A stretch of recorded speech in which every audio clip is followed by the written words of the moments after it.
जय श्री कृष्ण। अथ भाद्रपद कृष्ण अजा एकादशी व्रत कथा।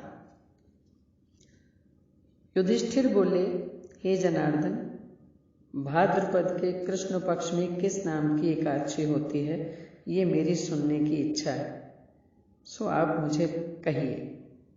श्री कृष्ण जी बोले, हे राजन, ये सब पापों को दूर करने वाली एकादशी अजा नाम से प्रसिद्ध है। ऋषिकेश भगवान का पूजन करके जो इस व्रत को करता है उसके पाप दूर हो जाते हैं। हे राजन, प्राचीन समय में सब पृथ्वी का स्वामी चक्रवर्ती हरिश्चंद्र नाम का सत्यवादी राजा था।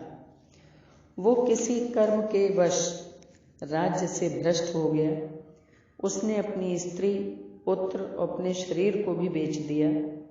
हे राजेंद्र, वह धर्मात्मा राजा चांडाल के यहाँ नौकर हो गया, परंतु उसने सत्य नहीं छोड़ा। स्वामी की आज्ञा से वह कर के रूप में मुर्दे का वस्त्र लेने लगा, कफन। वो राजा सत्य से नहीं हटा। इस तरह से राजा को बहुत से वर्ष बीत गए। एक दिन गौतम नामक मुनीश्वर आए। ब्रह्मा जी ने परोपकार करने के लिए ही ब्राह्मणों को रचा है। मुनीश्वर को देखकर राजा ने उनको प्रणाम किया। हाथ जोड़कर राजा गौतम के सामने खड़ा हो गया और अपने दुख का पूरा वृत्तांत सुनाया। राजा के वचन सुनकर गौतम को बड़ा विस्मय हुआ। मुनीश्वर गौतम ने राजा के लिए इस व्रत का उपदेश दिया और कहा, हे राजन, भादों के कृष्ण पक्ष में बहुत सा पुण्य देने वाली सुंदर अजा नाम की एकादशी होती है। उसका तुम व्रत करो, इससे तुम्हारा पाप नष्ट हो जाएगा। उपवास करके, रात्रि में जागरण करके इस प्रकार उसका व्रत करने से पाप दूर हो जाते हैं। हे नृपोत्तम, इस तरह राजा से कहकर मुनीश्वर अंतर्ध्यान हो गए। मुनीश्वर का वचन सुनकर राजा ने उत्तम व्रत किया।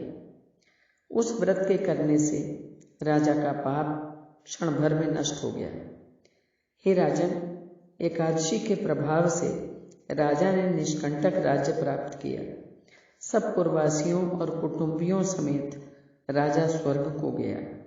हे राजन, इस प्रकार के व्रत को जो मनुष्य करते हैं वे निश्चय ही सब पापों से छूटकर स्वर्ग को जाते हैं। इसके पाठ करने और सुनने से अश्वमेध यज्ञ का फल प्राप्त होता है। बोलो श्री कृष्ण भगवान की जय।